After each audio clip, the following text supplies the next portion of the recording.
You've got the background of being in the espionage world, CIA. What is the biggest concern as an entrepreneur that you have right now when you think about from a macroeconomic or a world perspective? If there's any place where I feel confident, it's in the entrepreneurial space. And here's why. Entrepreneurs are in control of their business, and entrepreneurs have the ability to make changes at their own discretion. All you have to do is follow the trend of what your customer base is feeling and then feed that back to them to get them to take action the way you want them to take action. If everything changes in 5 years and we're riding an economic high and China collapses, then all of a sudden there's like this surge of hope and happiness and optimism, and I'll just pivot so that I can sell on those emotions. That's very different than if you were a director or a senior director in some corporation where you have no control. Yeah. That said, the thing that scares me the most is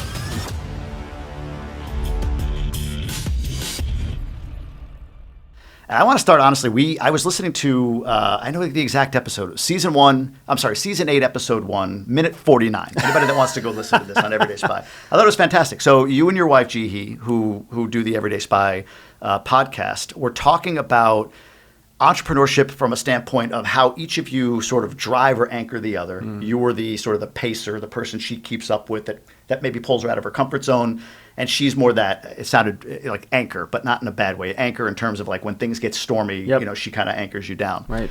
And the discussion in that was really about how you have put it all on the line for your kids' future, for your future. You've taken a big bet on you and your brand, left CIA, left the corporate world with, I think it was CVS or whatever it was.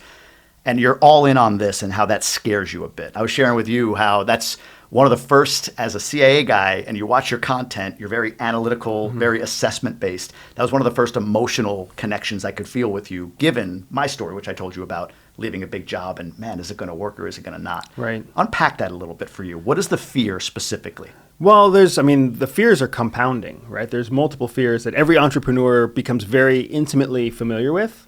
If anything, I would say we learn how to compartmentalize them a little bit. And because you can't execute on what you need to do each day if you're focused on your feelings, if you're focused on your fears. So we kind of learn to compartmentalize them. And that's very similar to what we do at CIA. Nobody works in covert operations and doesn't feel fear basically every minute of every day, because you're never really safe. You're never really comfortable. There's the threat that you're trying to go after. Then there's the threat that you know is coming after you. Then there's the threat that you don't know is coming after you. And then there's this whole slew of mistakes that you can make on top of that. So we learn to become very comfortable in a world where we are feeling the pressure of fear. And there's a whole anatomy to fear, and there's all sorts of psychology behind fear. But what I'm really getting at in my journey with entrepreneurism is that when you commit to becoming an entrepreneur, not when you dabble, right? When you kind of do it, you want to be your own boss, so you kind of you do it half-assed. And everybody who's been an entrepreneur knows we've had to have the struggle. Am I doing this half-assed, or am I really all in? For us, we decided to go all in. For my wife and I, we decided to go all in, recognizing that what does all in really mean? All in means we're taking our kids on the journey with us. That means we're not choosing their education. We're not choosing their school. We're not living in a house in a school district that has an A-rated school, because we're not doing this for that reason, right? We're doing this for the family. So we took our kids out of school. We homeschool our kids. That gives us flexibility to live anywhere we want to live at any time. But it also means 100% of the responsibility for our children's education is on us. So if they're fucked up 18-year-olds, I've got to be able to point the finger at myself. If my kids never learned how to read, if they don't learn long math or long, multiplication or division, right? Yeah. Like that's on me.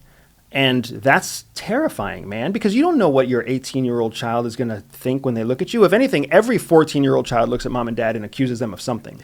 So we're kind of always preparing for that moment where our children look at us and say something horrible, and we have to own whatever that horrible thing is. So we've put our children's education on the line. We don't invest in investment funds. No investment fund out there is growing as fast as our business is growing. If I put $10,000 into a Roth IRA, it's going to, grow at 7% a year, 10%? Sure, comparatively, limp along. The business grows at 150% a year. Why would I take $10,000 and put it into a Roth when I could put it into the business instead, right? And then if the business grows to the place where I can sell it, I sell it at a two-time multiple, and all of a sudden everything doubles overnight. So that's what I mean when I say all in. Like, are we worried about retirement at 65? Of course we're worried, or 60, 67 or whatever else. Are we thinking about it? Yes.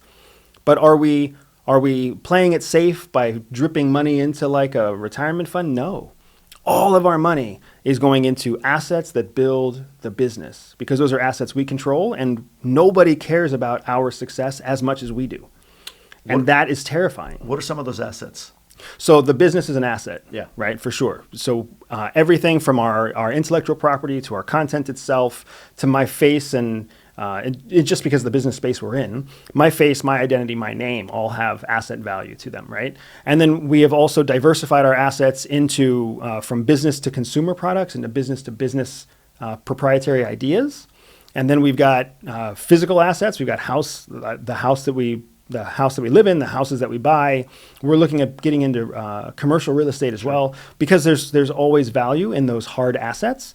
There's also a whole world that you have to learn about how to pick proper hard assets, right? And that's something that for us, we're cash flow positive enough that we're kind of being forced into a position where we have to start investing in real estate. Yeah. Because it's the only way that you can cover up that much cash or generate additional value off of that cash without paying exorbitant taxes on Plus I was going to say the tax mitigation strategy on that. How has CIA specifically tactically equipped you to deal with the fear? What tactics do you deploy, or would you recommend to me, as I have those fears at night? Like, what are some things that you do to live in that fear but deal with it still?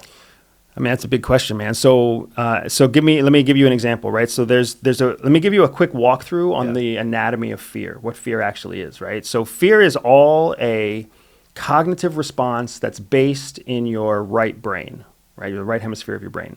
And it works like this. You have some kind of element that causes a fear response. We call this an external indicator. And it usually interacts with one of your five senses, right? Sight, smell, taste, touch, or hearing.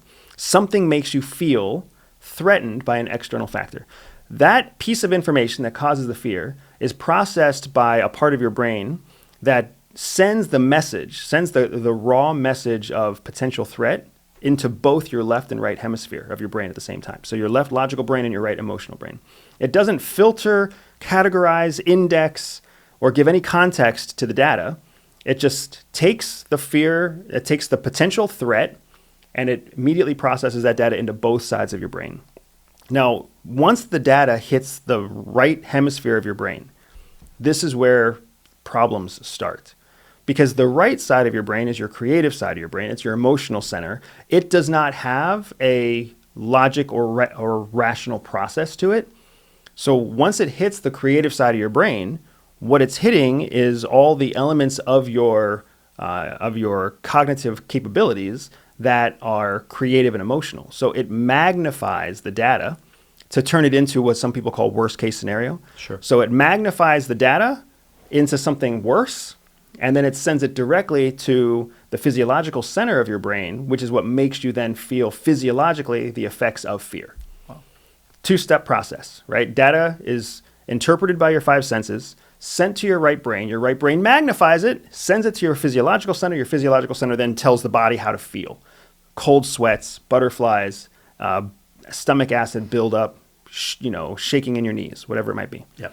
Simultaneous to that, on the left side of your brain, the same data has hit the left side of your brain. But inside your left logical brain, it goes through three different parts of the brain. First, it goes to an index, where it takes the data and it sorts the data into bits and bytes, right? So maybe it's a sound that you hear.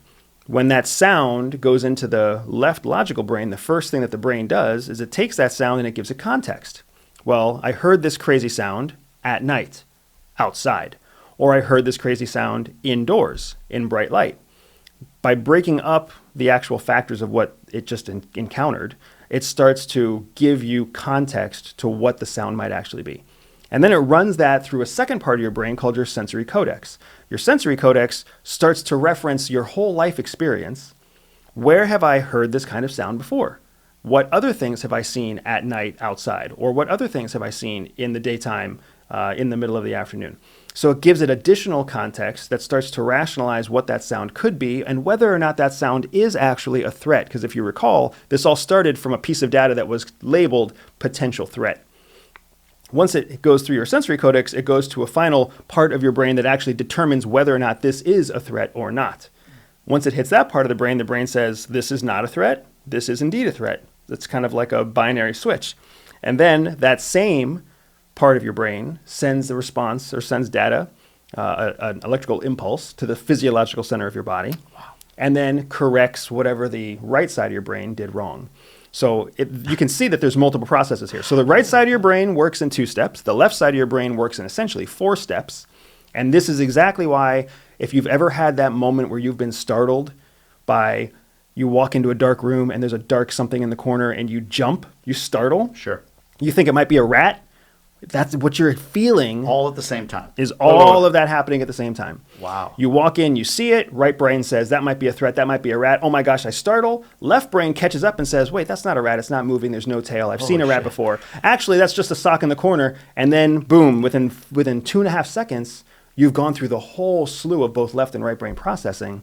And then you laugh at yourself. Yeah. Right? Yeah, of course. So that's understanding the anatomy of how fear works in your body is kind of the first step to being able to do anything 100%. to counter it. Wow.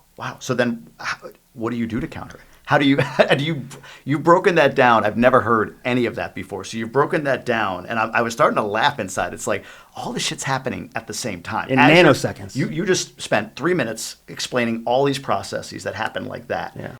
What's up, Tribe listeners? I want to talk about our sponsor for today's episode, Gobundance, the tribe for healthy, wealthy, generous people who choose to live epic lives. It's a tribe I've been a part of for 5 years now, and I keep coming back year after year because of the quality of the connections and interactions that I get and the accountability that I get toward the goals that I'm looking to achieve. Gobundance has meant everything to me, so I'm really, really proud to sit here on the Tribe of Millionaires podcast and tell you a little bit about Gobundance. Here's the thing.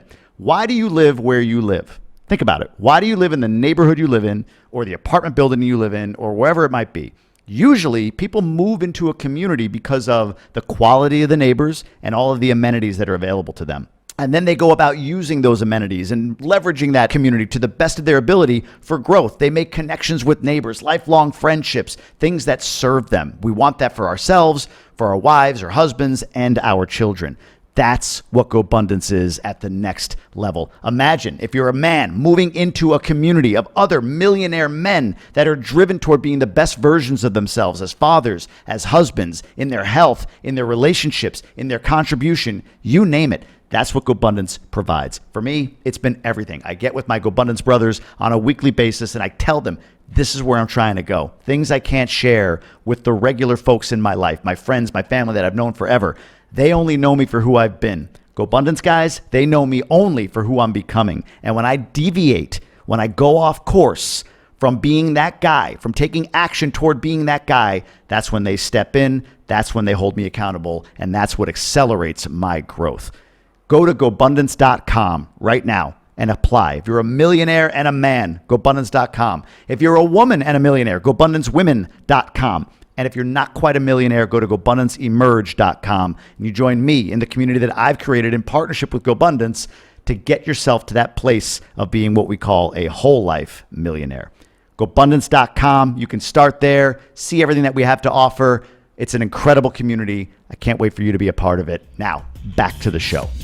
So how do you interrupt or hack into or tap into that pattern to do whatever you need to do with it, to leverage it or set it aside so that you can sleep, exist, not be paralyzed by it? The tactic is actually not to interrupt the process.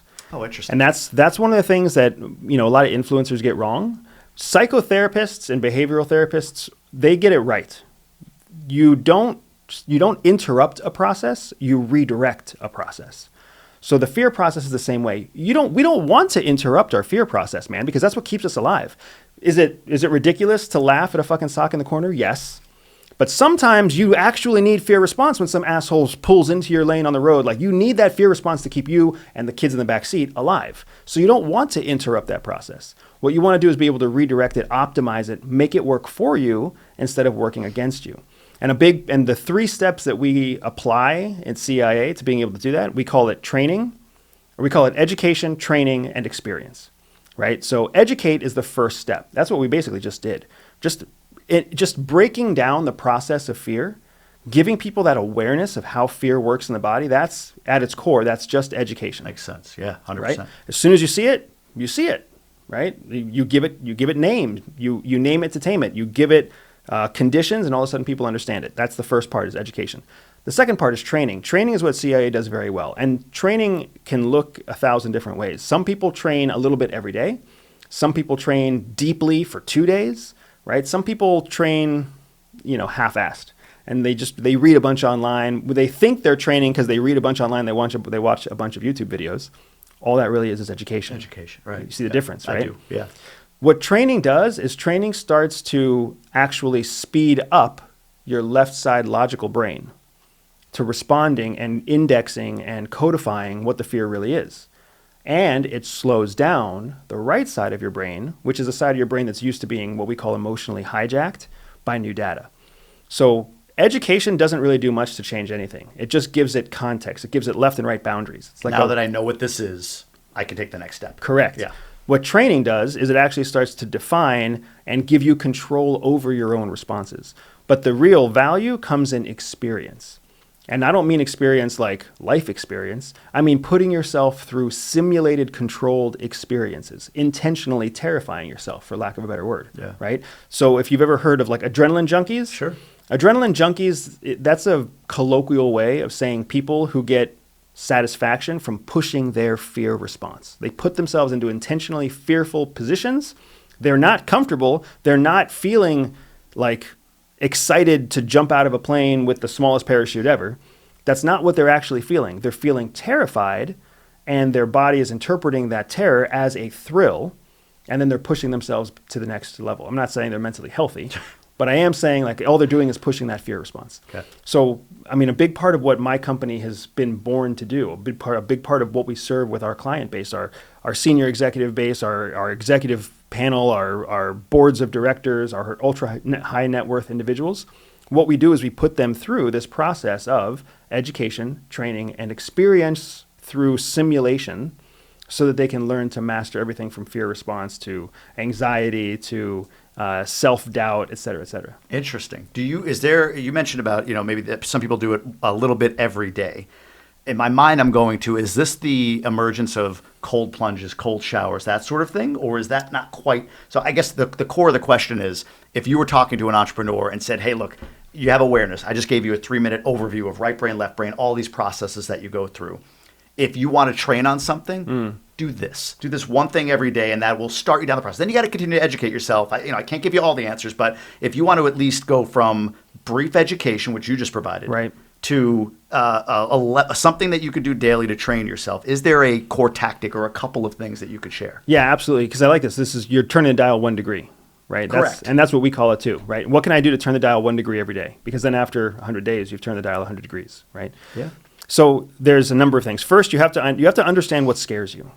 You have to understand what it is that causes you fear. Maybe what you fear is cold calls. Maybe what you fear is challenging an existing client. Maybe what you fear is increasing your prices. Maybe what you fear is trying to negotiate this vendor down even further. Find the thing that you fear, and then experiment with the thing that you fear every day, right? So if cold calling is a great example. If cold calling causes you sweat at night, like what causes you to stay awake at night is, how am I going to keep this business alive? Yeah, sure. Part of what you know is keeping you from keeping the business alive is not enough sales. And part of the reason you aren't getting enough sales is because you either don't have a cold call strategy, or you do have a cold call strategy, you just don't do it. Yeah. So this is a great example of, you're afraid of the business failing, but it boils down to one element that you can control, which is make a phone call, right? So every day you can experiment with cold calls. The thing to understand is, like, cold calling is a great example because cold call conversion rates are what, like 4%? Sure. So out of every 100 people you call, you're going to close 4 on average, right? Below average, you're going to close 2 or 1. Above average, you're going to close 7 or 10. So you're already going to lose. A lot. Yeah. So what the fuck do you actually have to risk? You could literally call somebody on the phone and speak in gobbledygook and have essentially the same odds of closing them as if you were to put 100% of your effort and pour your heart out and really try to close this person. And I'm not saying speaking gobbledygook. I'm saying call them and then just experiment with a new approach. What happens if you take a very aggressive sales approach? What happens if you take a more passive sales approach? What happens if you talk about your kids? What happens if you talk about the weather? What happens if you talk about current events? But experiment every single day, because what you're doing is you're triggering that fear response, because your body is thinking the threat is the person on the other side of this phone. And you have to give your body, you have to give your brain a chance to react through the right brain and create all those horrible feelings that we all don't like, but also give your left brain a chance to figure through and learn from the logical, rational experience it gains in the phone call itself. Right? So you challenge yourself on the phone. You challenge yourself face to face when you negotiate with somebody. You challenge yourself to do something new and daring in whatever your business is. You spend money where you didn't want to spend money. You cut costs where you didn't want to cut costs. You fire the employee who you're afraid of firing, whatever it might be. You can do these little things that move the dial 1 degree. So then 100 days from now, you can take a big risk and it doesn't trigger the same fear response that you had yesterday when you couldn't make a cold call. Wow. When it comes to your kids, education, training, experience, do you leverage one more than the other? You've got this incredible skill set based on your history, based on what you've done in the CIA or CIA. Why don't you say the CIA, by the way? The CIA is not what it is. Yeah, why? The media calls it that. Media has taken to calling the Central Intelligence Agency the CIA, right? The CIA isn't a thing. The Central Intelligence Agency is grammatically correct. CIA as an acronym is just called CIA. It's kind of like scuba. You don't call it the scuba. I guess so. Yeah. I wondered that every time. I'm like, he never puts the in front of it, and I always do. So anyway, that was a quick aside. It's called the agency. The agency, sure. It's called the Central Intelligence Agency. It's called the agency. It's not called the CIA. Interesting. But for your kids, how do you leverage these skills? What do you do with kids? Because is it the same tactic, or is there anything that you dial up or down based on the fact that they're still in this developmental phase? The main thing you have to dial up is the experiential part. Because here's what happens. Kids are like it's important to understand that a child is physiologically no different than an adult, right? The same heart, the same brain, the same liver, the same kidneys, the same skin, the same everything, right? They're just smaller, and their brain is growing at a rate. It's the same brain, right. But what happens is they're able to retain, store, and correlate information faster than an adult, only because of how quickly their brain is growing. They haven't developed the neural pathways yet as well. They're correct? Developing them. Right. Yeah. Right. You and I have them developed. Embedded. Right. Right. Yeah. They're like a sponge is a fantastic way. Yeah. If you crush a sponge and you stick it in the water, what does it do first? It expands very quickly. What does it do towards the end? It expands very slowly until it's saturated, and then it just sits there. Right. We're the same way. A child is just a crushed up sponge. So they're absorbing very quickly.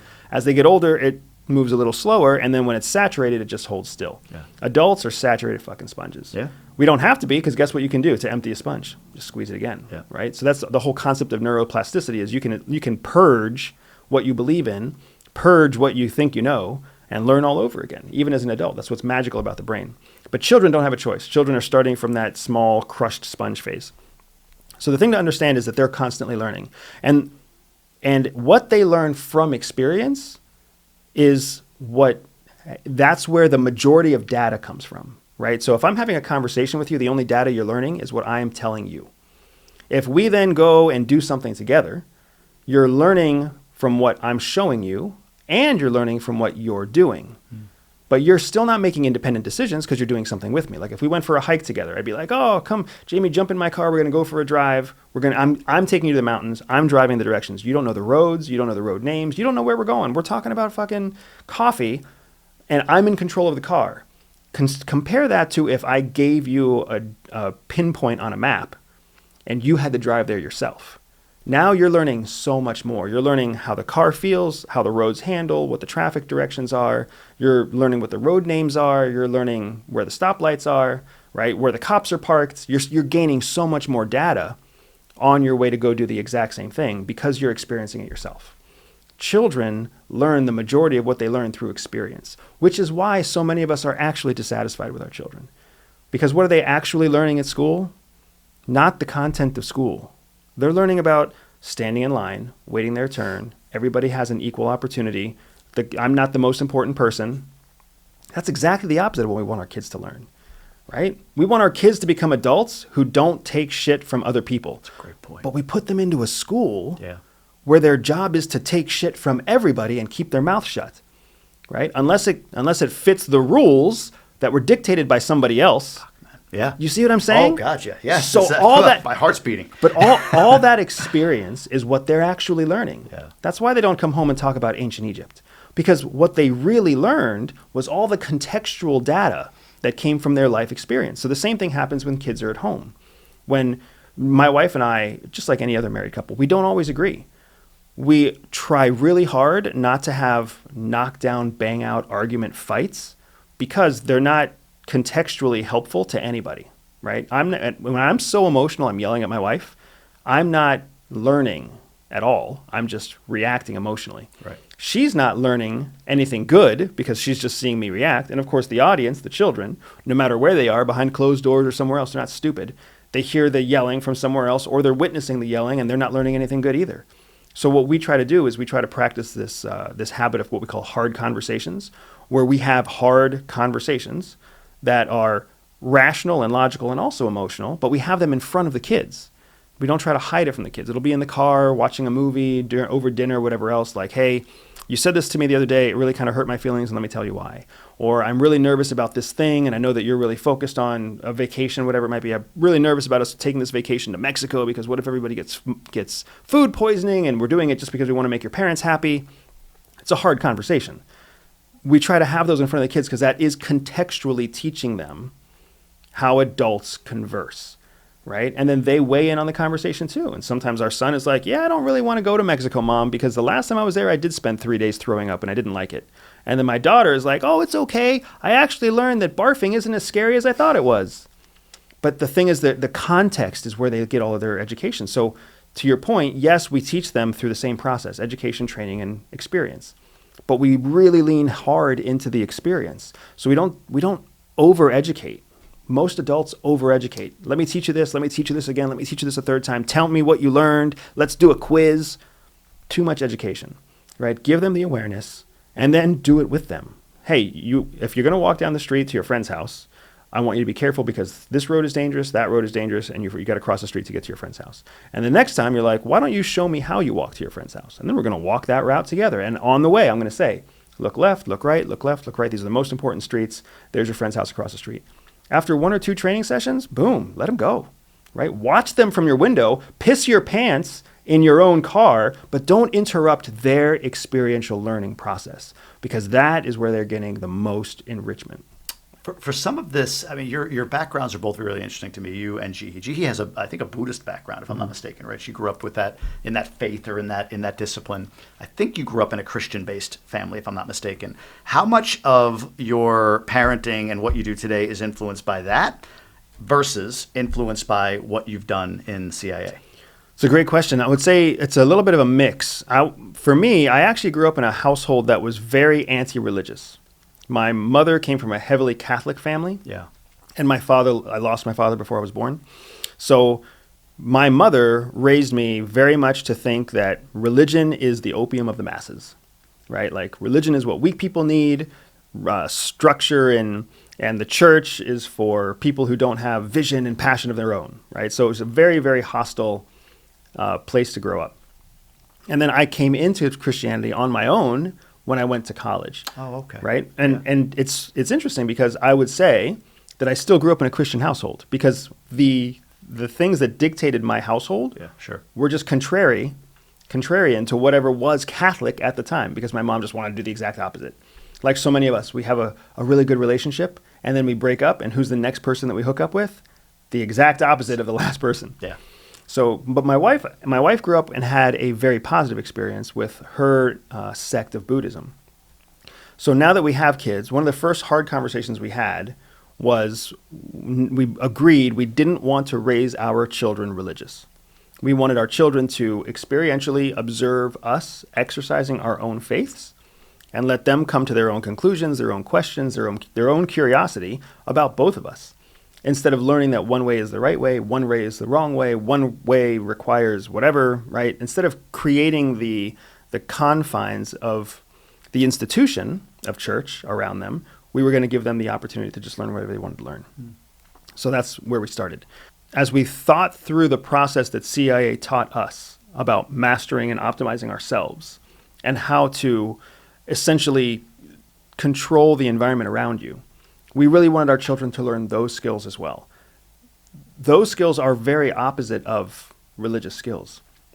If anything, religious skills, religious doctrine, whether it's Catholic, Christian, Protestant, Buddhist, Muslim, they're all about conforming to a larger calling. Whereas the skills that CIA teaches you are to create and direct the environment around you, not to conform to the environment, but to get the environment to conform to you. So we found ourselves in this kind of strange situation where we were like, which of these schools of thought do we want to teach the kids? And again, going back to the whole awareness, like education, training, and experience, we opted that we weren't going to choose any path at all. We were going to make them aware of both options and then let them decide through their own decision-making process, which is experiential, which path works for them. And what we have found just naturally occurs is that our son prefers to learn the confines of the institution, like what is normal for the environment I'm going into, so that he can fit within that normal box, so that he can essentially go undetected. Some people call that shy. What I've discovered with our son is that he prefers to go undetected until he, on his own terms, basically calls attention to himself. Wow, that's huge for my 8-year-old. That Right? just gave me a whole different perspective on my 8-year-old. That's awesome. Our daughter, on the other hand, to hell with the institution. She will roll in and she'll take control of the entire setting. Second child. Yeah, second child syndrome, right? So what we've discovered is that, both the religion and the intelligence elements of how you carry out life, they really do blend together well. And at least with our kids at the age that they're at, I don't necessarily think that they're violating any fundamental expectation of either faith either, right? Buddhism is all about essentially understanding cause and effect. Our children are doing that. Christianity is all about honoring the Father, right? Bringing honor to the kingdom.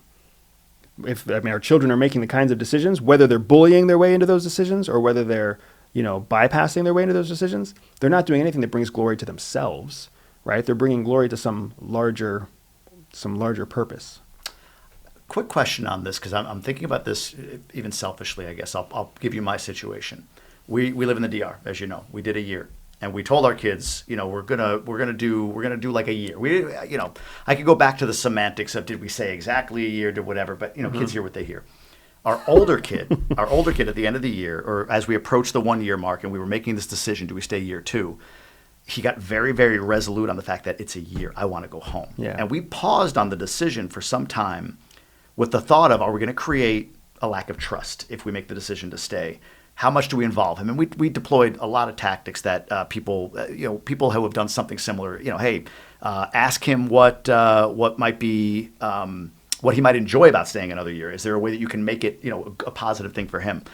But the question I guess I have is it in order to get your kids the experience, is that just a decision a parent needs to make? Or psychologically, are you creating a level of distrust, or are you pushing them potentially further away by forcing an experience? You always give children choice. Here's the thing. Human beings thrive on what's known as the illusion of choice. You and I are the same way. Yeah. We need to feel like we're in control, but that can and often is just an illusion, right? Consider when you go to a grocery store. When you go to a store and you're going to buy something, who the hell has the money in their pocket? Yeah. You do. Mom and dad. Right. Right? You have the money in your pocket. You're the one that's going to choose what to buy. But when the store puts up a sign that says it's 70% off, Yeah.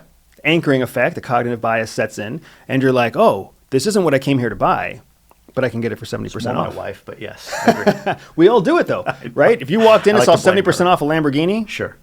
right? You'd be like hard pressed to think, ooh, I can get this thing for $35,000. Let's go. Right? Yeah. So that's what we call the illusion of choice. And the illusion of choice is super important to understanding the human beings. because human beings, this is the example to the contrary. Have you ever walked into a store in the United States and seen 5,000 different types of toothpaste? Oh, gotcha.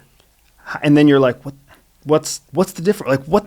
This is becoming harder for me to choose because whitening, not whitening, minty fresh breath, gel bait. Like, you have to read the boxes, and then even as you read the boxes, you don't really know what the difference is. That's where the illusion of choice works against you, right? If somebody were to just give you 3 fucking options, right? Here's one that tastes like mint. Here's one that tastes like ass. Here's one that has no taste. The illusion of choice is going to drive you to pick the one that's mint. I hope so. That's a great point. Right? And that's what we see. We see that overseas. Because overseas, countries just don't have the money to invest in 5,000 varieties of toothpaste. But here in the United States, it works against us. And Arm & Hammer or Aquafresh or Colgate or whoever else, they are constantly trying to develop new formulas because they think that that's going to help their marketing. If they double down on something and they only give people 2 options, it's a much simpler choice for people to buy. The illusion of choice is so powerful. That's a psychological hack that most marketers don't actually take into account. You and I talked before about polarization and the lessons from CIA as you're bringing them into business. And if I couched it right, if I heard you right, you essentially said, hey, look, the CIA, Espionage 101 is essentially like divide, right? Divide and go that way. And as you've gotten into business, I think I made the comment to you, man, I've noticed you having a stronger opinion lately as I followed your brand. And you said, yeah, I'm learning that CIA tactic mindset, whatever the phrase might be, is applicable to business. Yeah. Divide. I feel like there's a segue or a road from what you just described, the illusion of choice, to the idea of polarization in terms of business, or the idea of taking a stand, defining what exactly it is you or your business stand for. Can you take that and run with it? So yeah, go for it. Absolutely. And it ties right back to your original question too about what to do with children. Yeah. Right? Do you force a child to do something because you're the parent and you want them to have the experience? It's the same thing with the toothpaste. It's the same thing with creating a coup in a country. Yeah. Right? What you're doing is you want to lean. I'm serious. I know. It's hilarious. It gave me a chill. Everything went through my right brain and then over to my left brain. Everything just went through me. And I'm like, oh no, I know what it is now. I'm going to train myself by beating my leg. No, I'm just kidding. Stick with it. I'm going to run a razor blade across my right arm. Go ahead. I'm sorry. I thought that was hilarious. It's the same as executing a coup in a country. So essentially what you're doing here is you want people to feel like they're in control of their own decision. When what you're actually doing is creating a probability set that can predict what choice they're actually going to make, right? So consider this with your child. One of the things that we always do with our kids is we give them 2 options. Why do we give them 2 options? Because both fucking options work for us. Right. Yeah. Right? Hey guys, it's time to brush your teeth. Do you want to brush your teeth in 2 minutes or 4 minutes? Yeah. We don't tell them it's time to brush your teeth. If you tell them it's time to brush your teeth, they only have one way of exercising control. No. And parents do this all the time. Yeah. They go head to head with their kids. One of the best parenting books that we ever read was a book called Unconditional Parenting. Oh, nice. Right? It's like a 1970s era book. Fantastic book. And in that book, the author, basically a child psychologist, explained that in a battle of wills, an adult will always lose because the adult has less resources than the child to stand on this willful decision.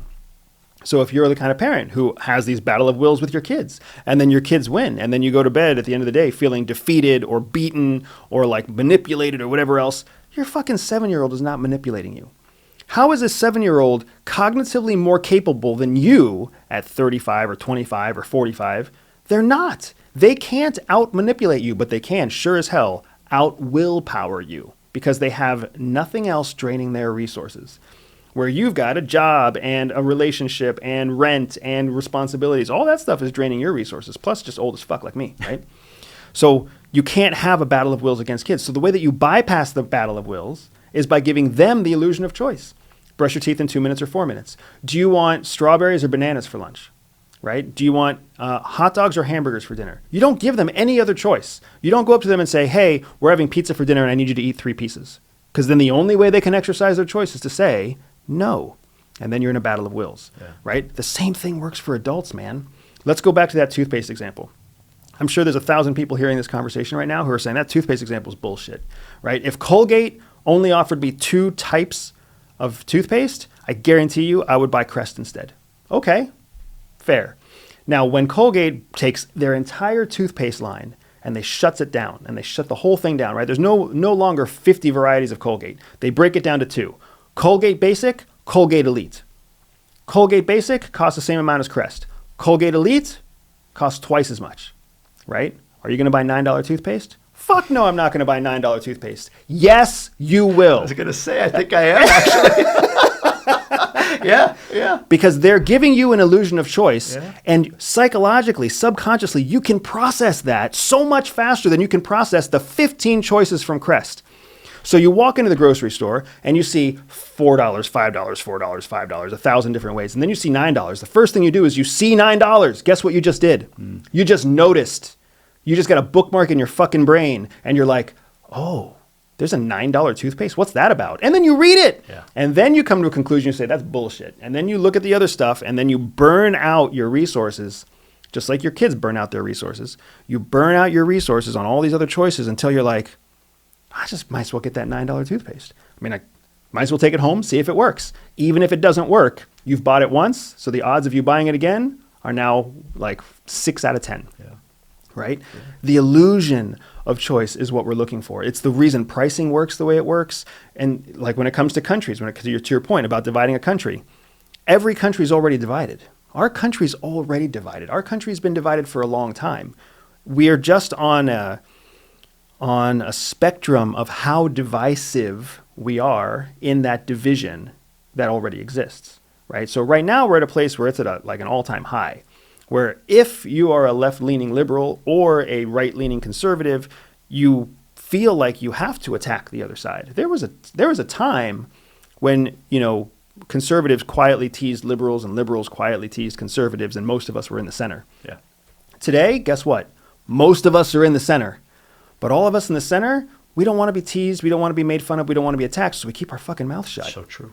Right? Yeah. And then all the voices that we hear are the crazies on both sides who are trying to get more validation from each other by attacking the other side. So we're already divided. So when a country is divided, it makes it easy for someplace like Russia or China or Iran, all the countries that have been meddling in our elections for much longer than just since 2016. Yeah. 2016 was just when they got caught.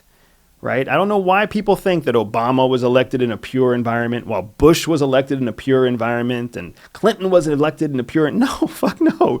Like, we've always been the country that every other adversary wants to target our election system. They got caught in 2016. It became mainstream in 2016, and now it exists, and we all expect it. It's always existed. We just never knew about it before. The way that it works is that they see us, and they are playing into our illusion of choice.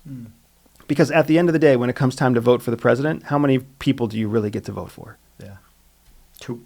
That's it. 2. Yeah. That's it. That's the illusion of choice. That's a good point. Are elections rigged? So that is a very simple question with a very complicated answer. I know. I'm just curious overall. Go ahead. I'm sorry. I'll let you unpack that a little bit. Yeah, I would say that the final result of an election is not rigged. Got it. Right? The final result of an election really is systematic and biased, right? Gerrymandering and all the other stuff that goes into all the academic and all the mathematical elements of it. It's certainly biased so that it takes a lot to make something change. But the process leading up to those final 2 is heavily rigged. Sure. I mean, the Democratic National Convention chooses who they put forward. It's not the people who choose who they put forward. Bobby Kennedy is an example, right? He's not going to get a platform on the Democratic side because the incumbent is a Democrat, right? They're going to only put the incumbent up, even though there's another choice out there that a lot of people are interested in. So that makes a lot of sense. And they might, I mean, they'll experiment with it, sure, right? But they'll experiment with models and mathematical models and in small focus groups, and that's where the rigging comes from. We really don't have a voice in who's going to get to the final stage. We only have a voice in who's on the final stage. This is a good pivot over on sort of the world scale, and this could be anything. I mean, there's so many things going on right now: BRICS, the Ukraine-Russia crisis, elections, Trump, all of these different things. From an entrepreneur's perspective, who has the worldview of being in deep cover, espionage, CIA territory, being you. What is the biggest concern as an entrepreneur that you have right now when you think about from a macroeconomic or a world perspective? Is it China? Is it the proxy war in Ukraine? What for you creates the biggest concern from an entrepreneur's perspective? Whew. You know, if anything, and this is going to sound probably a little bit superficial, if there's any place where I feel confident, it's in the entrepreneurial space. Interesting. And here's why. Entrepreneurs are in control of their business. And entrepreneurs have the ability to make changes at their own discretion, right? So whether you own a business or whether you own property or whether you own multiple businesses, right? You have control over where and how you direct each of those assets. So for me, I run a digital business. And for me, my digital business is healthy as long as we're selling. So what I need to do is continue to sell. The trick to selling is to tap into the emotional zeitgeist that people are feeling. Right now, people feel threatened, people feel fearful, people feel confused, people feel lost. So I tap into that zeitgeist and I can continue selling. If everything changes in 5 years and we're riding an economic high and China collapses like some people believe it's somehow going to, then all of a sudden there's like this surge of hope and happiness and optimism. And I'll just pivot and tap into those emotions so that I can sell on those emotions.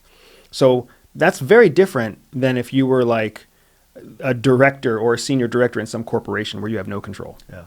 Right. So if anything, the entrepreneur space is what makes me feel very confident and very comfortable. If you own property, if you own commercial real estate or residential real estate, you can choose what to hold, what to sell, how to price it, how to market it, right? Who to accept as renters, who not to accept as renters. You have so much control. All you have to do is follow the trend of what the American population is feeling, follow the trend of what your customer base is feeling, and then feed that back to them, right? To get them to take action the way you want them to take action. It's another example of the illusion of choice.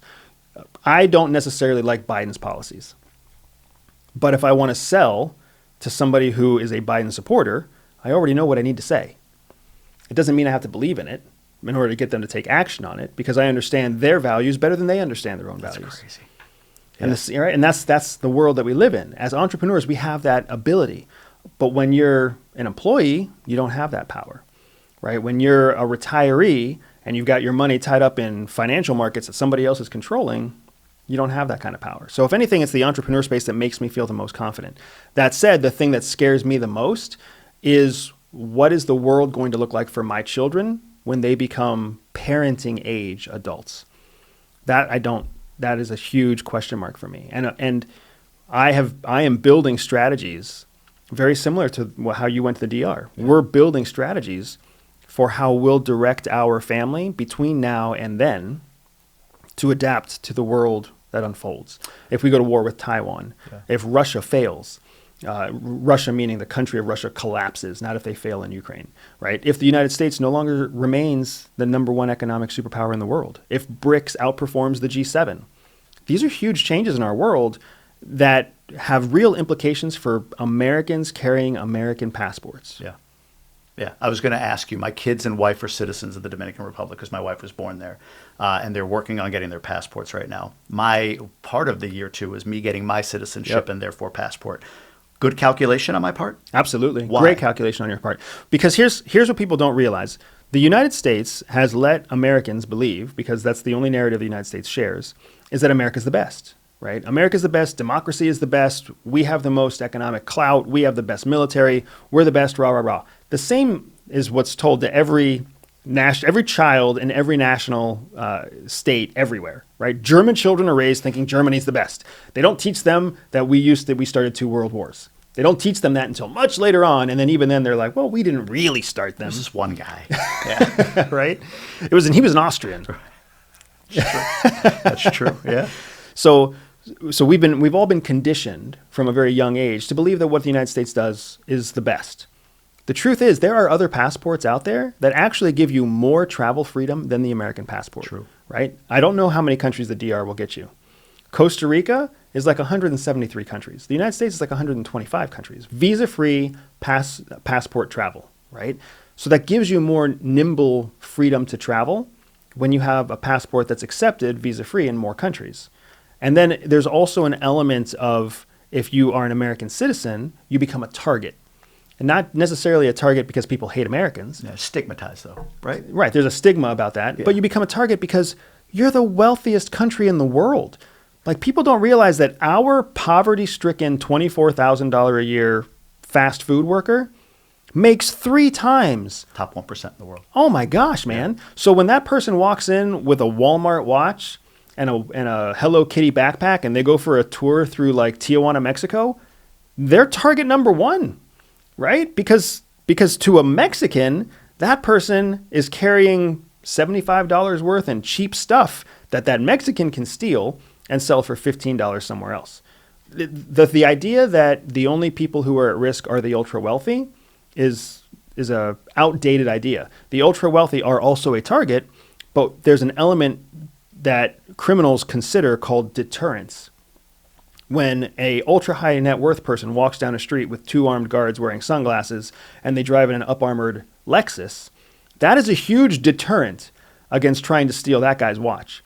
When your dipshit fat-ass tourist walks down the street, in the same block, and they're carrying, a Seiko watch and they're wearing a pair of newly minted discount Nikes that they bought on clearance, to the criminal, they're like, oh, that person's a much easier target. So I'll be able to carry out my crime without getting caught, without having much of a fight, and I'll have a payday today. It may not be a $10,000 payday, but it'll be a $25 payday. And that's the reality of how the world works. So when you are calculating what to do in the future, you want to find a way to have freedom of movement so you can go to different places and exist there undiscovered. So a DR passport means that you enter a country not looking like an American. You look... My only problem. Well, you look like a white guy. Right, true. You look like... Well, guess there's lots of white guys. White Dominicans, sure. There's lots of white guys. There's white Dominicans. You don't have to look like a Dominican. Yeah. Right? To look poor and be white, you can friggin' look like some dude from Georgia, from Tbilisi. Yep. Right? And now all of a sudden they're like, oh, there's plenty of poor white guys out there. It's how you carry yourself and what you carry in your pocket. An American driver's license, an American brand clothing, American passport. That's what makes you American. What passport? It's a path of least resistance for me, and you might have mentioned it, and I might have not heard it, but for you, what's the passport that you think, if somebody was like, oh, wow, I want to get a second passport, where? What's the ideal passport to get? If you're wealthy, I would go to Antigua. Antigua. Because you can get it in like 6 months. Okay. You basically put, I think $250,000 into property in Antigua, and then you're a citizen, and then you have a passport, and you're from like day 0 to day passport in your pocket, it's like 9 months. Wow. And then you don't even have to use it. It can just be like your emergency passport, right? I'm not saying, and that's if you're wealthy enough that burning $250,000 on some beachfront property in Antigua that you never use is worth it. For us, we're actually trying to build an investment base in Europe to get an EU passport. And that's because we want our children to also have an EU passport, because then their children will immediately qualify for EU citizenship. Makes sense. Right? So we're thinking generationally to build a legacy of country options for all Bustamantes down the future, right? Even after we are gone back to dust. Okay. The 2033, I believe, is the projection that I've heard that China takes over as the world power by then, by 2033. Correct me if I'm wrong on that. But your assessment, I believe, is that is likely? Is that where you're... I assess the opposite. I see it as the opposite. I don't want to say believe because, again, I want to make sure I'm speaking in the terms that you think on. Yeah. But what is it about, why do you believe, or what is the assessment you're making that China takes over as a world power by 2033, which, by the way, puts you in the EU, does it not? Correct. Go for it. Correct. So it's about economics. The 3 big things that people have to understand with China, right? The first is that China is not the United States. Right. They don't play the same game the same way, not even close. So when you think about the United States and you project anything about how we execute superpower, dumb, military might, economic might, if you project that onto China, you're wrong. That's not how they work, right? So that's the first thing to keep in mind about China. The second thing to keep in mind about China is that China has no human rights. Yeah. The United States has human rights. China has no human rights. So just imagine how much of an advantage it is to executing quickly and at scale when you don't have any kind of responsibility for human rights.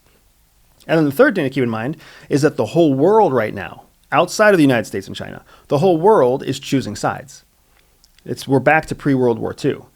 Are people going to align themselves with the United States long term, or are people going to align themselves with China long term? And at the root of that question is the question of ideology. Because guess what? We like to blame China for being communist. We like to hate on China for being communist and backwoods and whatever else. But China, as they represent themselves to the rest of the world, they don't stand on an ideology. What they stand on is pragmatism. We won't tell you how to dictate your country. We won't hold you accountable for your human rights. We won't hold you accountable for your corruption. If you want to trade with us, we'll trade with you. What does the United States do? No, folks, sorry. You have to be a democracy. You have to have free and fair elections, right? We force our ideology on everybody else. So the whole world is coming to this point now where they have to decide, do we want to bunkmate with a country that's going to force an ideology on us after we've seen how that ideology has failed multiple other countries, right? Failed in Afghanistan, failed in Vietnam, failed in Iraq, failed in Korea. How many times do we have to see this happen? Versus China, who's offering an alternative in the marketplace, if you will. Sure. Saying, you just do what's good for you, and if what you do is also good for us, we're going to make good bedfellows, right? So those are the three main things we have to keep in mind when you're considering the United States versus China. The reason I believe that China is on the trajectory to become the economic superpower by 2033 is partly because economic analysts are saying the same thing. Their original projection was 2035. COVID actually Accelerated? Yeah, sure. Yeah. Expedited. That's the word, yeah. COVID actually expedited it. Not even though COVID started in China, it expedited the process because China became this high-tech manufacturer of electric vehicles. So in 2023, China has already outpaced Tesla as the top EV generator for the world. And that's a huge marketplace. That's an experimental marketplace, all the green energy vehicles. So you're seeing multiple instances where China is growing economically. The BRICS is an example. They're bringing more people into the BRICS than ever before. They're bringing American allies into the BRICS. So that's expanding their trading group. You also see them expanding their geopolitical influence with countries like China and Iran and North Korea. Right now, these are, compared to the United States, those are poor countries. But compared to other countries, they're not that poor, right? Yeah. So what you see is this acceleration of the Chinese economy and this deceleration of the U.S. economy, right? On the U.S. side, we're printing money, we're regulating everything, we're forcing a narrative about environmentalism. I'm all for saving the environment. Sure. But is it worth it to save the environment if it costs you your position as the top superpower in the world? That's where it becomes a harder question for me, right? So as we shrink and over-regulate and limit our economic growth, you see countries like China accelerating and expediting their economic growth. So economic analysts have already shortened their estimates from 2035 to 2033.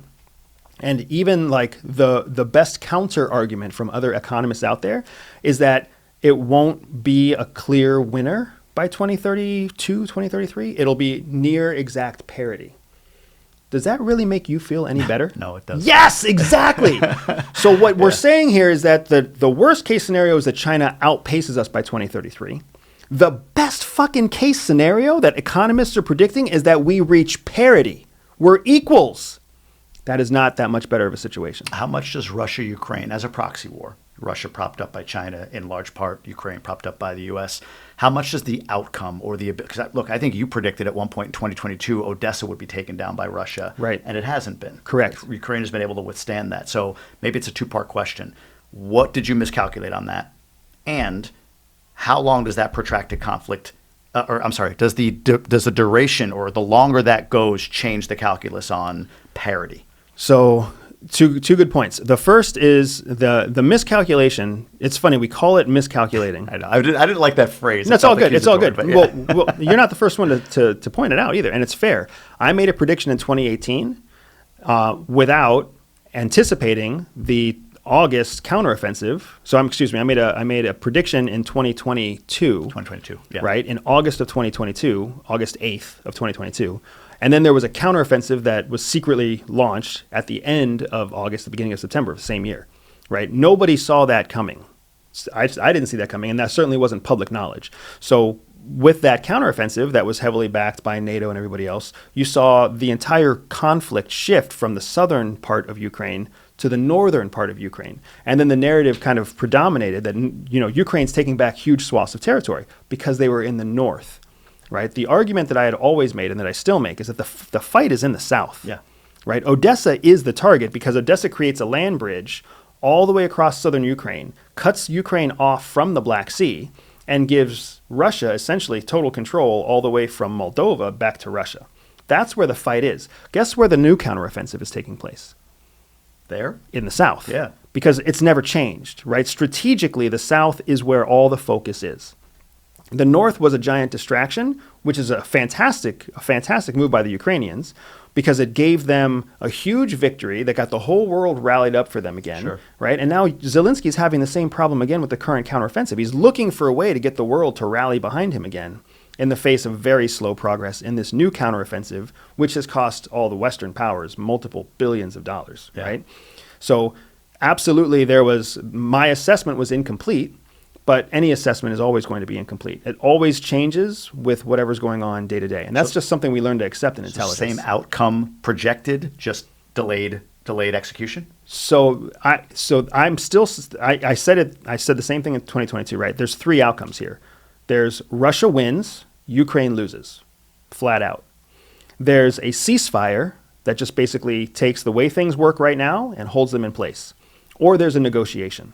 And in that negotiation, Russia takes something, Ukraine keeps something. There is for me, the probability of Ukraine winning is like in single digits. It's just not likely, right? Could it happen? Could some miracle happen where Putin's executed, a nuclear bomb is set off by some radical group inside? Of course, there's always room for some completely ridiculous thing to happen.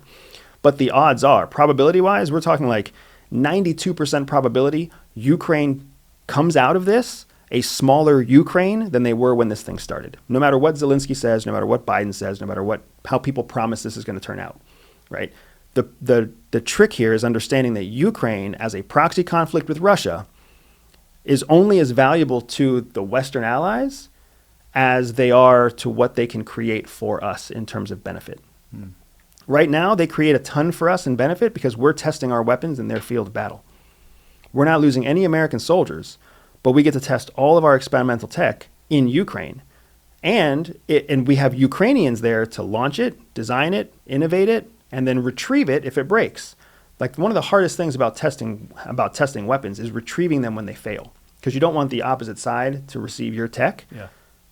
And the Ukrainians are very diligent about making sure they retrieve everything. They even steal from the Russians and start using Russian military weapons and artillery back against the Russians. So it's a very unique battle space where America and France and the UK and Germany can test these, new weapons. So that's a huge benefit to us. Not only that, but having first dibs on whatever Ukraine exists is going to be destroyed and poor. So even if they negotiate and 50% of Ukraine is given to Russia and 50% stays Ukraine, the United States and the West are going to have first dibs on rebuilding Ukraine. Rebuilding Ukraine is a huge economic boost to all of us. Interesting. Yeah, this is the stuff that national leaders are actually thinking about. Now, to your first question, how does parity with China impact the conflict in Russia and Ukraine? The conflict itself is secondary. Well, it was actually the other way. How does the conflict in Ukraine delay, enhance, accelerate, maybe put off the possibility of parity? Never mind China taking over, but how does that conflict impact parity? So what's happening is China gets a chance to use the Ukraine conflict as a test ground, as a learning ground for what they can do and can't do in Taiwan and throughout the South China Seas, because they want to exercise their rights in the South China Sea, and they have a marginally more difficult time because Taiwan is 80 miles away off of a coast, whereas Ukraine was just across the border, right, across a forest essentially from Russia. So they're watching to see how the world reacts to Russia's invasion of Ukraine, which is a truly sovereign state. Taiwan is not a sovereign state, right? Even according to American doctrine, Taiwan already belongs to China. right? It's just a different, they call it one country, two systems. Yeah. But they still treat it as one country. So it's a really sticky situation. But China's watching to see what Russia does in Ukraine, and more specifically, China's watching to see how long does Western support for Ukraine last. Because think about this for a second. Put yourself in Xi Jinping's shoes.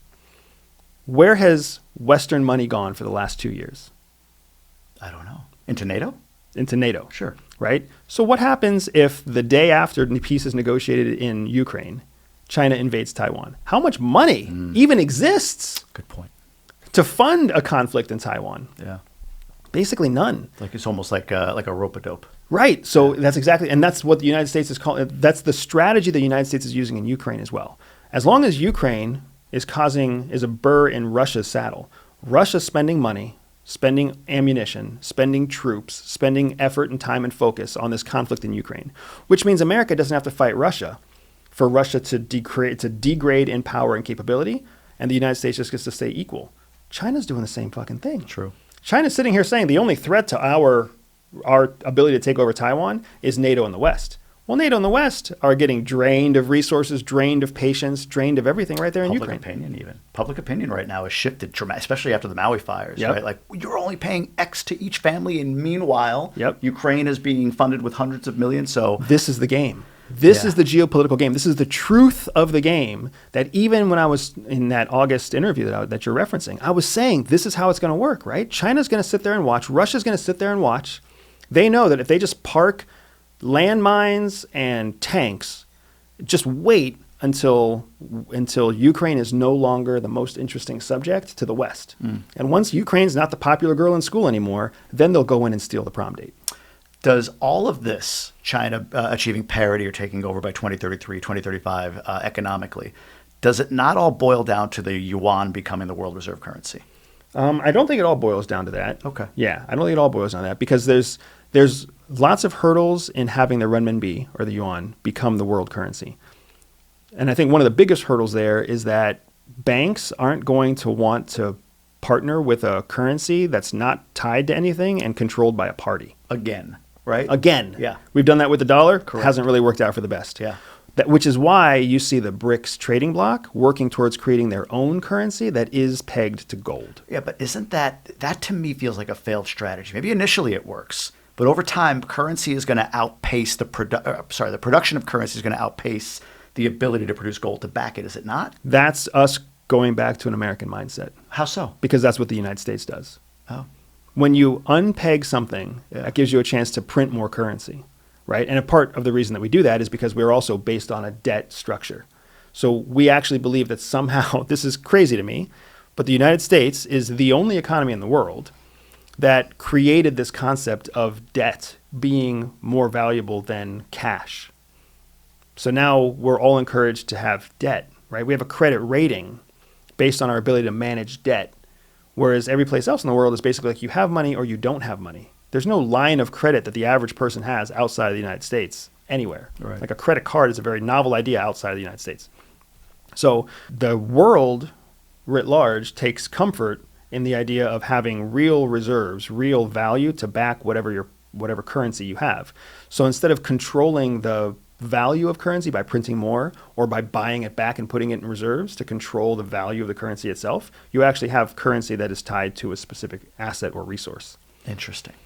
Population decline. Millennial population in the United States being a very large population. Immigration into the United States still in the million plus per year legally. Along with, deglobalization, I guess is the best way to put it. I mean, when you look at the NAFTA countries, we are a net exporter of everything. Potash, fuel, food, right? We can self-sustain between Canada, US, and Mexico. That's one of the things to me that makes me wonder about the Ray Dalio sort of projection of, yeah, hey, look, this is the arc, and by this time China takes over because of just historic sort of precedent. China is facing a population cliff, a population decline in the next, say, 80 to 100 years. Russia is on its last leg in terms of population as well. Does that factor in at any point in the short-term calculus of whether or not China can take over as a world power? Deglobalization and depopulation, if you will, of the Chinese people. Here's the truth of it, and I'm really glad you brought this up because there's so many people talking about this that don't know what the fuck they're talking about. Okay? Got it. Because here's what's happening. Let's start with deglobalization. Deglobalization is not going to happen. It's just not going to happen. It will be a temporary blip because guess what human beings are? We have a short memory. So COVID came through. We all found all of our supply lines went through China. Why were all of our supply lines going through China in the first place? Yeah. Expense. Guess what's going to last longer than our memory? Yeah. Expense. The supply lines are just going to go either continue to go through China or more likely they're going to find some other third world country to go through. But globalization is not dying. Globalization is going to evolve and it's going to change slightly.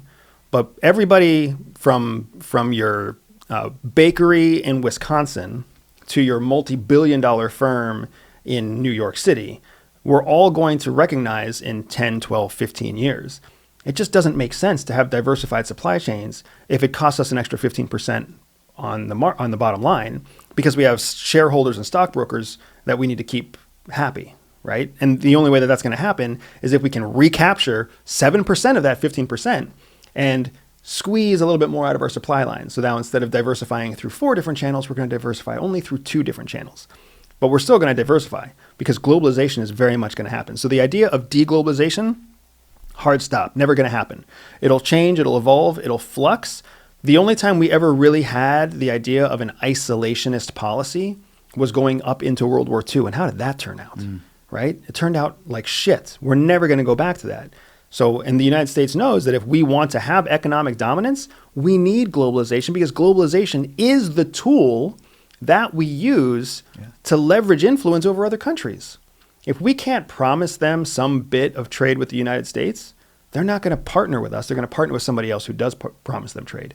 So deglobalization is a myth. People can talk about it all they want. It makes great clickbait on YouTube. It makes a fantastic little reel that you can watch on Instagram, but it's bullshit. It doesn't make any economic sense. It doesn't make any geopolitical sense. It doesn't make any long-term national security defense sense.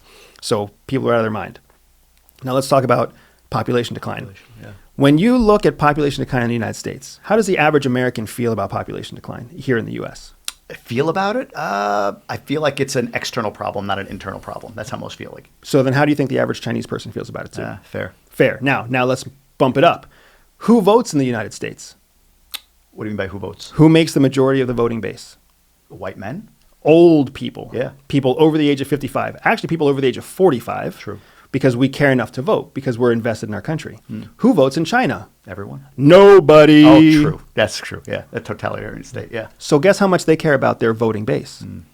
They don't care about a voting base. That's fair. Okay? So in the United States, you have old people in office who want to protect and make an older population feel very comforted and feel very safe, which is why you have constant debates about healthcare and retirement and, you know, the list goes on, Medicaid and Medicare, because the people that the politicians want to make the most happy are the aging demographic who becomes the voter that votes the next president, the next congressman, the next senator.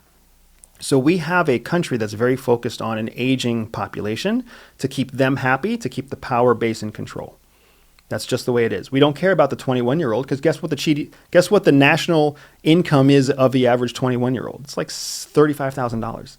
The average income of a 55-year-old is like $65,000. So which one's creating more GDP for the country? The older person. So who do we focus on? The older person. In China, it's the exact opposite.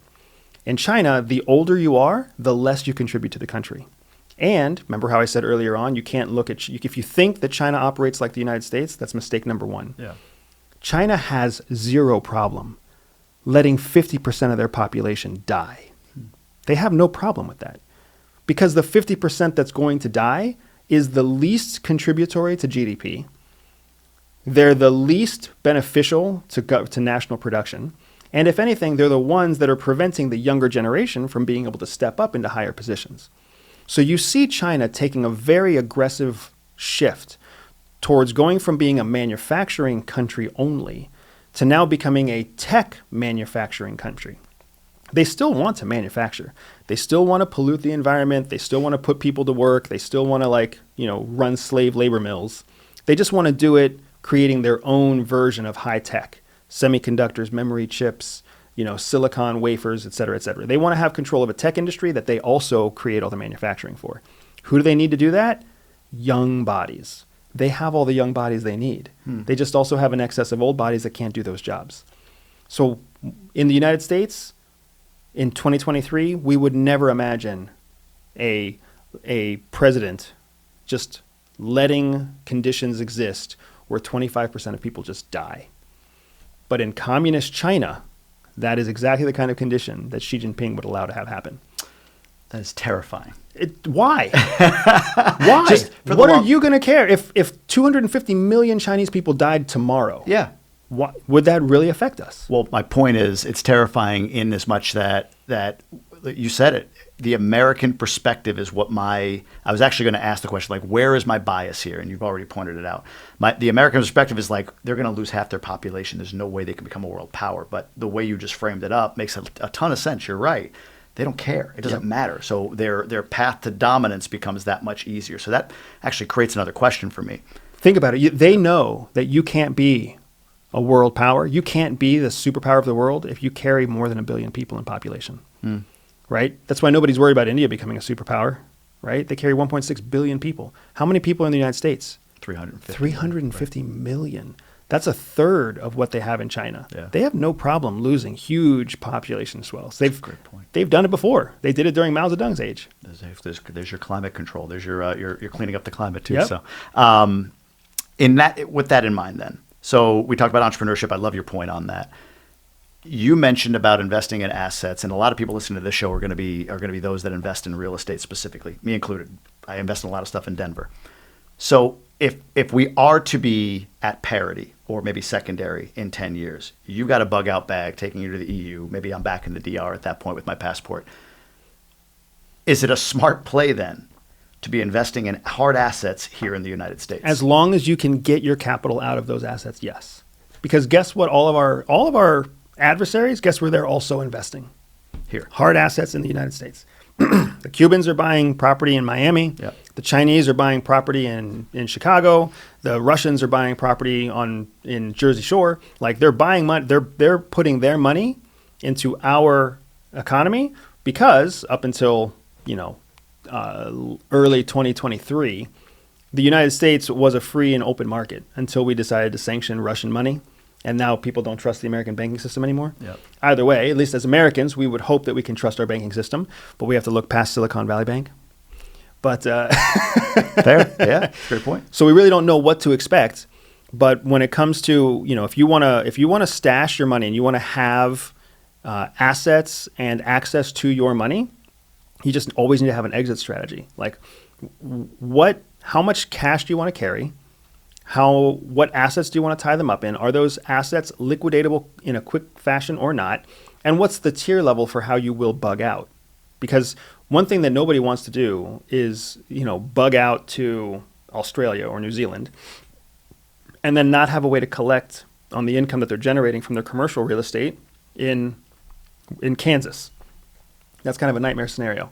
But if you have a strategy to make it last for 6 or 12 months, which is enough time for you to have someone sell the property that you have in Kansas to turn it into liquid income that you can then transfer to an offshore bank account, it's a different story, right? And we also have to keep in mind that if we're bugging out of the United States, if you're truly going to bug out of the United States for some sort of imminent collapse or some sort of other issue, you're going to have one of two choices.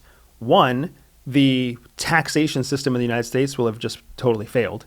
So you won't have to worry about whether or not you're saving taxes by hiding money at the end of year. It's not going to become an issue anymore. Or you're going to have a superior bank that you can run your bank through. If China actually does become the superpower of the planet, we may just stop banking with, Chase. Sure. And you might choose HSBC instead. And they're not going to tax you the way that Chase is going to tax you because they're not an American bank. So you've got to think the whole thing through in terms of like, what are the secondary and tertiary options? What are the next logical sequence of events when you have an actual change of superpower? The SWIFT bank, the U.S. removing Russia from the SWIFT bank, freezing their assets. It sounds like you're saying gross miscalculation. Gross miscalculation. Terrible move. Give me a little bit more. It was a terrible move because here's what happened, right? The whole world has come to rely on the fact that by having their money in Western banking systems, it's more secure. That's what the whole world thinks. So, and that's what the United States wants the whole world to think, because then they always have a surplus of money in American banking systems. Well, when they sanctioned Russia and they froze Russian assets, and then they also put pressure on European banks to freeze Russian assets, this was good money. This wasn't debt. This was hard currency that the Russians had put into foreign banks in good faith that when they want their money, they can have their money. Well, now you have all these other banks freezing and holding on to that money. One of the first things that happened within 30 days of the United States freezing Russian funds, do you know what China did? Pulled all their money out. I would imagine. Pulled all their money out of Western banks, all their money out of European banks. And then you saw that behavior continue through all of your other developing countries, right? Saudi Arabia, United Arab Emirates, Oman, Vietnam. Yeah, they're like, we can't trust our money here. Because now if we piss off the Americans, they're going to hold our money, which goes against the promise that they gave us in the contract. So now all that outflow of capital goes somewhere else. Nobody knows where it's going to go, which is why you also saw at the same time an alternative to the SWIFT be proposed by both India and China. India already had an alternative. China was developing an alternative, but you saw them both expedite their processing systems to compete with what was going on in the United States. Was this a politically expedient, politically pressured move, or is there potentially a longer game to it? Politically, it was a dumb shit move by the Biden administration. So for the whole problem with Ukraine is that it came on the heels of COVID, and people are forgetting this already, right? In January of 2022, all of our woes were tied to a declining economy, inflation, and struggles coming out of a post-COVID policy. And people were already questioning whether or not COVID policies were good policies in the first place. Well, then, here's Russia to the rescue, invading Ukraine. And now we have this external enemy, which is a super important thing in intelligence. You have to have an external enemy to focus everybody on. So the Biden administration, very intelligently, was like, here's our new enemy. It's not COVID, it's Russia. The same old enemy that we've always hated. And now they're attacking democracy in Ukraine. Hint, hint, Ukraine was never a democracy. Right. Yeah. Right? So all of a sudden they can focus and rally all this attention on what's going on in Ukraine. And of course, the press, looking for just anything to talk about that people are going to read and click on, talks about the same thing. So now the whole focus of the American population is focused on Ukraine. Most of the world actually doesn't really care about what's going on in Ukraine because they're just trying to make ends meet day to day. But the American population and most of the West can focus on this Ukraine topic as a priority issue now. And that saves us from answering all those hard questions we had coming out of the COVID years about whatever else. Does that mean there's some kind of conspiracy? There was no conspiracy. Russia did what Russia did. Biden did what Biden did. But there's a reason that there's a public relations office at the White House. That's true. Because they need to create narratives. They need to see opportunities like this to say, hey, guys, we're losing in this category of American opinion. But if we focus all of our attention on this other category, then in 6 months or so, people are going to completely forget this other thing even happened, right? Remember what happened in Hong Kong in 2019? No. Exactly. Yeah. Exactly, yeah. Right? Because when China violently took over Hong Kong in 2019, it was right before COVID. So Xi Jinping got the benefit of, he took hostile control over a Western powered economy. Yep. Everybody was up in arms until COVID broke out. And then people completely forgot about Hong Kong.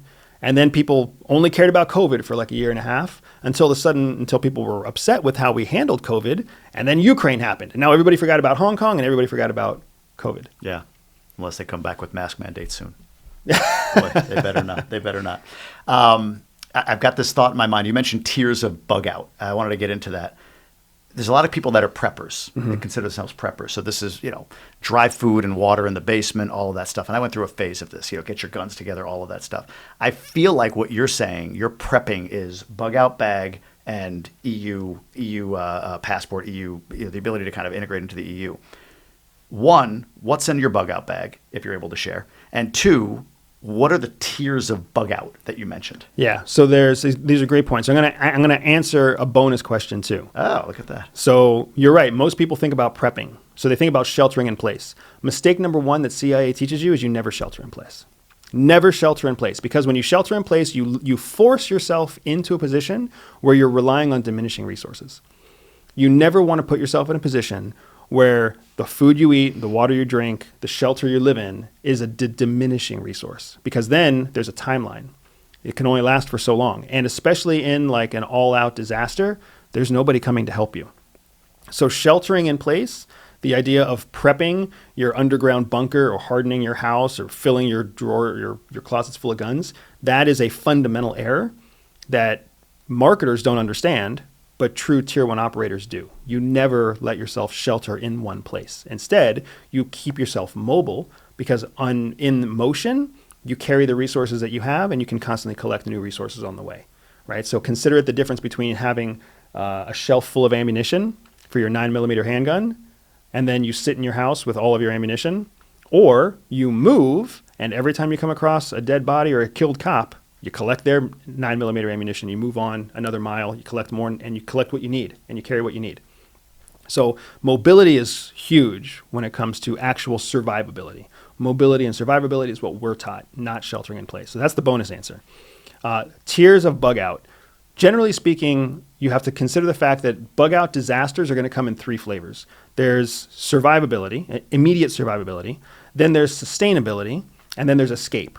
So when it comes to immediately survivability, you only need to survive 24 hours, right? How do you get from noon today till noon tomorrow? That's what we call a 24-hour bag.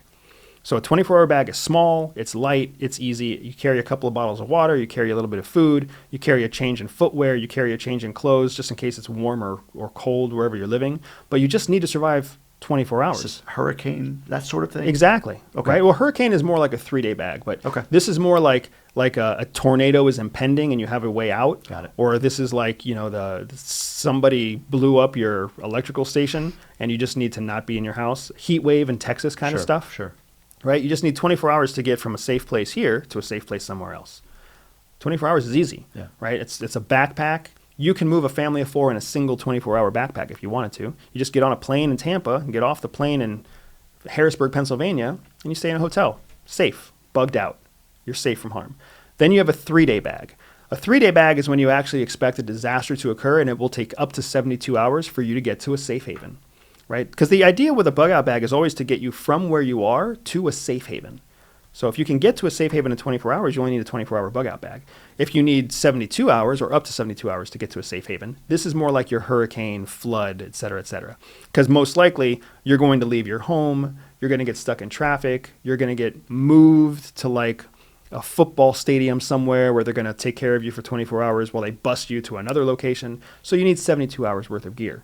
In that case, you're carrying a little bit more cash, you're carrying different types of clothes because you're carrying some clothes that you only sleep in versus some clothes that you wear during the day. Mm-hmm. You're going to be carrying things like sunscreen. You're going to be carrying things like sun protection, sunglasses, because you need 72 hours to protect yourself from the elements. You might have a raincoat or a poncho.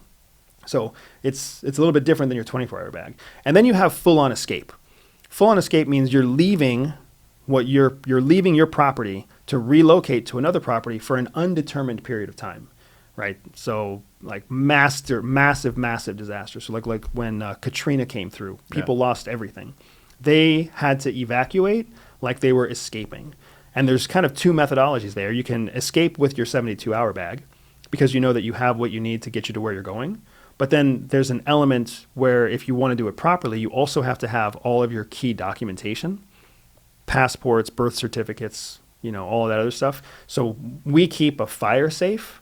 And inside of our fire safe is a fire safe bag so that whenever we have a true escape situation, we can grab a 72-hour bag and grab our important documents at the same time so that everything's mobile along with us. And then we know, as sad as it would be to lose our studio and our house and all of our artwork and all of our children's memories, we're going to lose it. We can't fix that. But what we can do is keep the children and everybody else alive by relocating. Geopolitically, I guess, what is the tipping point that requires you to leverage the long-term bug-out bag? What is it? Is it simply Chinese economy just took over the U.S. as the world power, we're out? Or is there something along the way that you're planning for, preparing for? This is the million-dollar question, right? And I feel like there's a lot that we can learn from what the Jews did and didn't do in World War II. Because too many people were waiting for a tipping point. And what I would say is don't wait for a tipping point. Set a date on a calendar. Even better, set 3 dates on a calendar. An early date to check in a mid date where you're kind of wondering whether or not you should do this, and then a final date where you're like, come hell or high water, we're doing it. Yeah. Right? And that's kind of what we have on our calendar too. We are leaving the United States in 5 to 7 years. Like that's our deadline date. And I was telling you earlier how we're in a growth phase of our business where it's growing so rapidly that we're a little bit limited in what we can do. So our date actually changed because of the business opportunities that exist with our business. So now a big part of what we're working on now is growing our business in a way where we can manage it from abroad, right? So we know that come 2030, we're leaving. Not because we're waiting for some sort of tipping point, but because between 2030 and 2035, there will be a tipping point. And I would rather observe that tipping point from the stands rather than be on the field. Because then after whatever happens and the shakeup happens, then we can decide what we do next, right? That's fair. So that's the way to think of it. Don't look for a tipping point. Look for a drop dead date, and then set yourself a couple of check-in dates before that, so that if you need to expedite or change your timeline, you can. And that's exactly what we're doing. I love that. I want to talk quickly about privacy for a minute here. So CIA as an intelligence agency, can you delineate it first from other agencies we hear about, NSA, FBI, so on and so forth? I think there's, what should be the delineation line between CIA and some of the other major intelligence agencies? So they're actually inside. So when you talk about the multiple intelligence agencies, what you're talking about is something called the intelligence community. Right. And there are approximately 18 agencies within the intelligence community. Each one of those is delineated according to their purpose and what's known as their authorities. So purpose is pretty obvious, like what is the reason for your intelligence collection mission? What type of intelligence do you collect? And then there's the authorities, which is what authorities have been granted to you by the executive branch to essentially violate certain levels of privacy to execute your intelligence mission. Inside of that intelligence community, CIA lives in the human intelligence space, what's known as HUMINT. So CIA's mission is to collect information, to collect secret intelligence from human sources in foreign countries that benefit national security here in the United States. So that's their mission. NSA is there for signals intelligence, or SIGINT, right? Different than CIA's HUMINT. Signals intelligence means they're there to collect intelligence that can be gathered, secrets that can be gathered from signals in the atmosphere. So those could be radio transmissions, they can be encrypted fiber optic transmissions, they can be satellite communications. They're all signals, and they're supposed to collect them from there. You've got FBI, the Federal Bureau of Investigation. Their job is to keep the homeland safe by investigating threats in the homeland. So domestic threats. That's foreign and domestic threats, but within the domestic homeland. Okay. You got it? I do. So people have different missions in those different ways. The authorities that each is granted is where the privacy piece comes in, right? So CIA, for example, has no authority to collect against U.S. citizens. They can't do it. There's no authority that's been granted to them. So if an American in Michigan radicalizes and joins ISIS through an online server and becomes a sworn member of ISIS, but retains their U.S. citizenship, CIA has no authority to collect on that person. FBI can, because FBI's authority is to collect against any threat, foreign or domestic, that exists in the homeland. So then does authority or ego prevent these organizations from communicating with one another? Ego and practice, right? And we've got to keep in mind, like anybody who's ever worked for a company, you used to work for a big company, right? Yeah. Did the HR department speak the same language as the sales department? No. Yeah. Good FBI doesn't speak the same language as CIA. So even if you have the head of HR and the head of sales are saying to their team, we have to coordinate, we have to communicate, the actual emails themselves don't make any sense to anybody. And when people come across something they don't understand, they just don't do it. Dismiss it. Yeah. Right? And that's exactly what happens in the IC. You have 18 different groups, right? You've got the Air Force Office of Special Investigation speaking to FBI. They speak in Air Force, the FBI speaks in FBI speak. And then they both speak to NSA, who speaks in a third language altogether. And then all three of them speak to CIA, that speaks in a third language altogether. Right? So then nobody's really speaking the same language. Everybody's deprioritizing each other's intelligence reports because they just don't understand what they're saying. And in comparison to the intel that they're getting from each other, they're getting tons of intel from within their own organization. So they're prioritizing their own intel, deprioritizing their partner's intel, and it makes just an administrative challenge. Prior to World War I, my understanding is intelligence espionage type operations were wartime ramp ups and then ramp downs. World War I happens, World War II happens, especially 9/11. It launches conspiracy theories. Hey, Pearl Harbor, we turned a blind eye to. Winston Churchill warned, I forget the president, that's terrible. Who was president for Pearl Harbor? Roosevelt. Yeah. Warns Roosevelt. Roosevelt turns a blind eye. He wanted American sentiment to be on the side of getting involved in this conflict. 9/11, similar sort of conspiracy theories are out there. So it raises the question, are we at a place today with the idea that, and you've said this, and this is so true, safety and privacy are competing, right? The more safety you have, the less privacy, and vice versa. So the idea that we have more and more intelligence agents, more and more intelligence agencies, more and more breaches, if you will, of privacy. Breaches, depending on who you are, I guess you could describe it that way. And the fact that post-World War I, post-World War II, we've ramped up intelligence operations, no matter whether we're peacetime or wartime, and have accelerated that.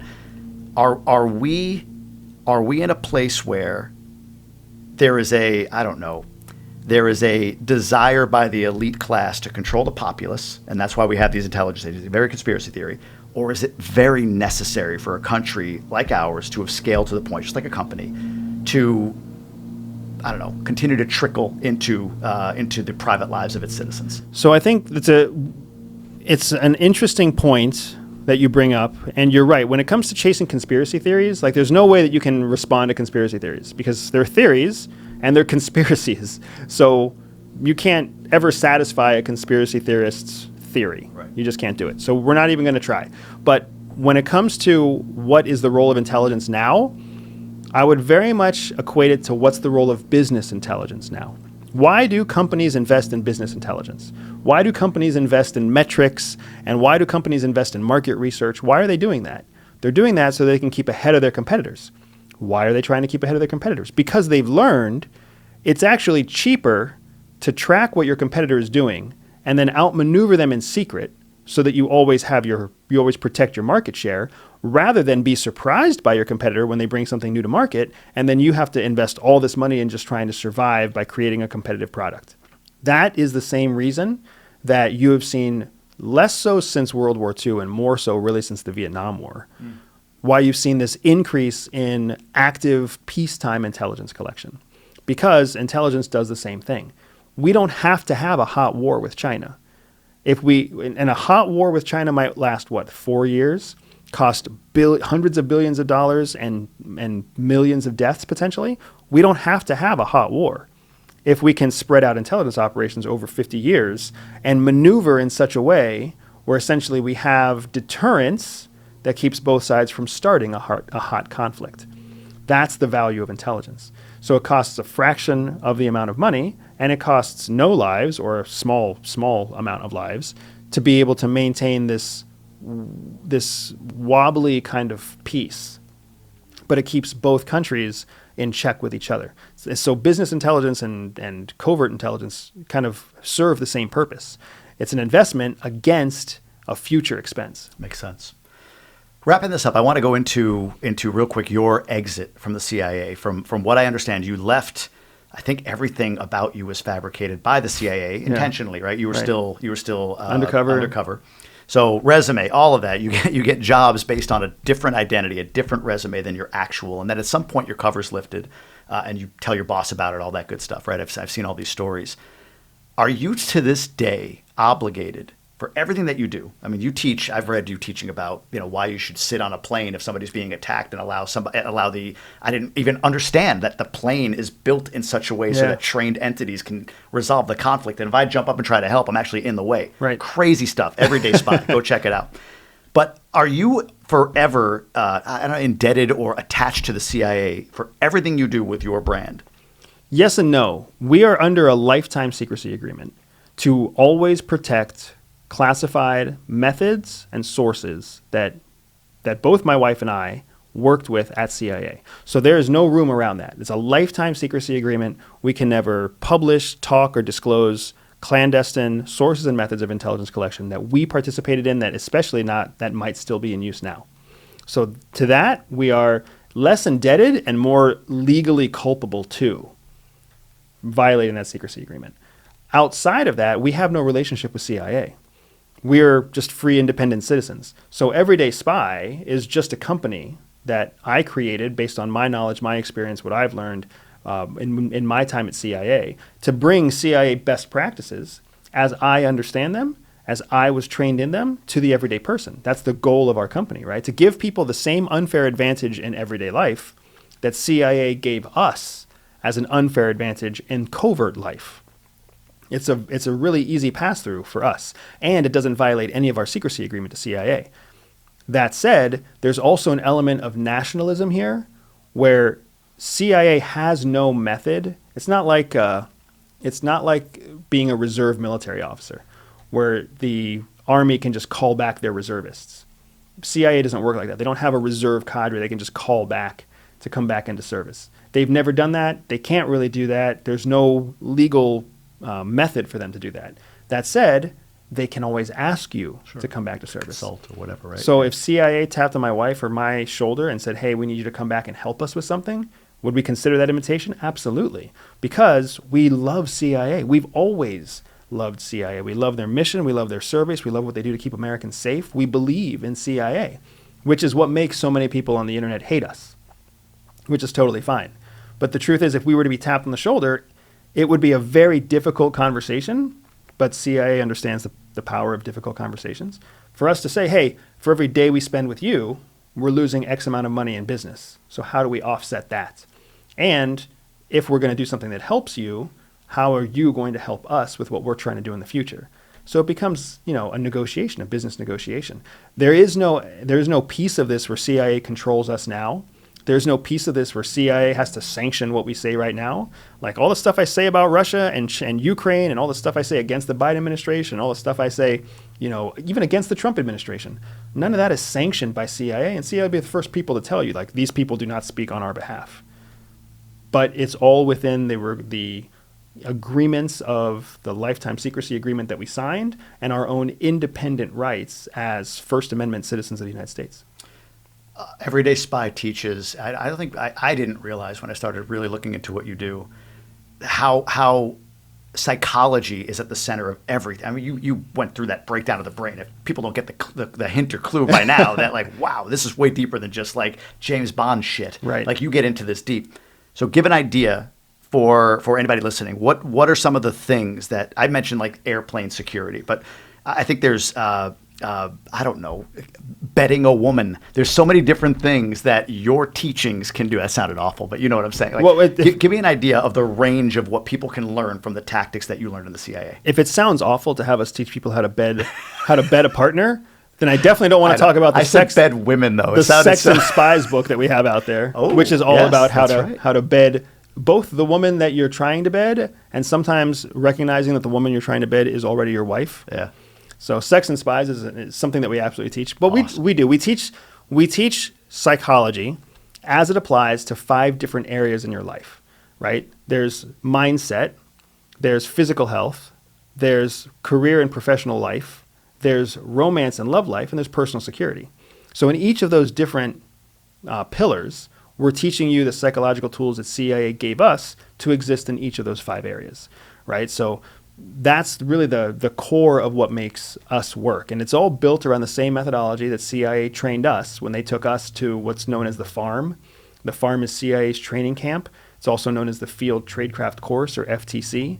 It's in a classified location that Wikipedia knows about, but I can't disclose myself on a podcast.